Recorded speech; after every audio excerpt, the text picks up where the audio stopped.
تو اللہ سبحانہ وتعالیٰ اس آیت میں یہ بھی کہہ رہے ہیں کہ وہ جو پہلی امتیں تھیں، پہلے قومیں جو گزر چکی، وہ زمین کے آثار، یعنی کہ جو زمین کے نوادرات ہیں، وہ قیمتی ترین اشیاء جو اللہ سبحانہ وتعالیٰ نے زمین کے اندر چھپا کر رکھ دی، ان میں بھی تم سے کئی گنا بڑھ کر تھے۔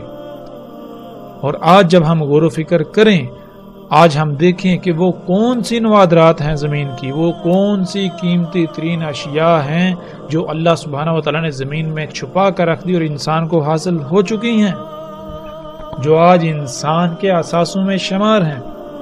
تو آج ہم دیکھتے ہیں جسے ہم قدرتی گیس کہتے ہیں، کوئلہ کہتے ہیں، خام تیل کہتے ہیں، خام تیل جسے کہ ہم کالا سونا یا بلیک گولڈ بھی کہتے ہیں۔ پھر اسی طرح آگے اللہ سبحانہ وتعالیٰ کہتے ہیں وَعَمَرُوهَا أَكْثَرَ مِمَّا عَمَرُوهَا وَجَاءَتْهُمْ رُسُلُهُمْ بِالْبَيِّنَاتِ، انہوں نے تعمیرات کی، انہوں نے شہروں کے شہر آباد کیے، زمین کو آباد کیا تم سے کئی گنا بڑھ کر۔ تو زمین کو آباد کرنا کیا ہے؟ زمین پر شہروں کے شہر تعمیر کرنا کیا ہے؟ وہ کون سی تعمیرات ہیں، وہ کون سی آبادیاں ہیں جو آج انسان کر چکا۔ اور آج جب ہم اپنے ارد گرد غور و فکر کرتے ہیں تو ہم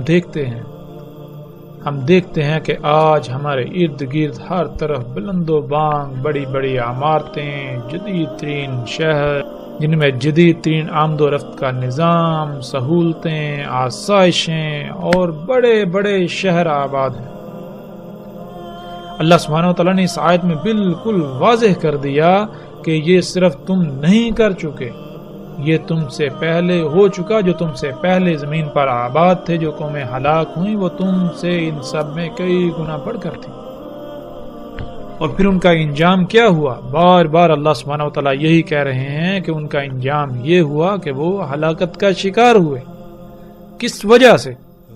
اسی وجہ سے جو کچھ وہ کر رہے تھے، جو اعمال وہ کر رہے تھے، یہ اللہ کی غلامی نہیں تھی، وہ اللہ کے علاوہ اور کی غلامی کر رہے تھے۔ ان کے یہ اعمال، ان کے یہ کرتوت، یہ سب کا سب فساد تھا۔ جو زمین کے نوادرات ہیں وہ اللہ کا غیب ہے، اور ہم پر اب یہ واضح ہو چکا کہ غیب کیا ہے۔ اللہ تعالیٰ نے اس کائنات میں جو کچھ بھی خلق کیا، ہر شے کی خلق کا کوئی نہ کوئی مقصد ہے، اور سب کو خلق کر کے اس کے مقام پر رکھ دیا۔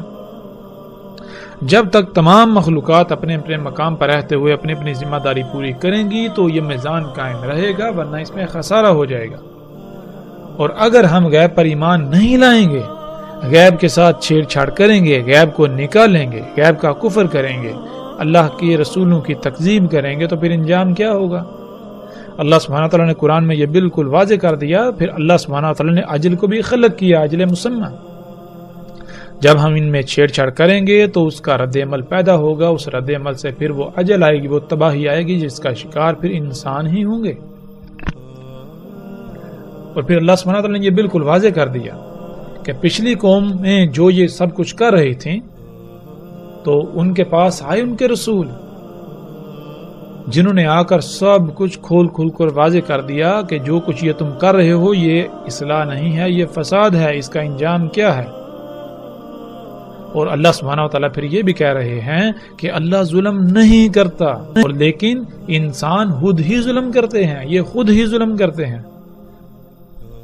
تو آج ہم جو دیکھ رہے ہیں، سیلاب، طوفان، زلزلے، تباہیاں، طرح طرح کی بیماریاں، یہ سب کچھ کیا ہے؟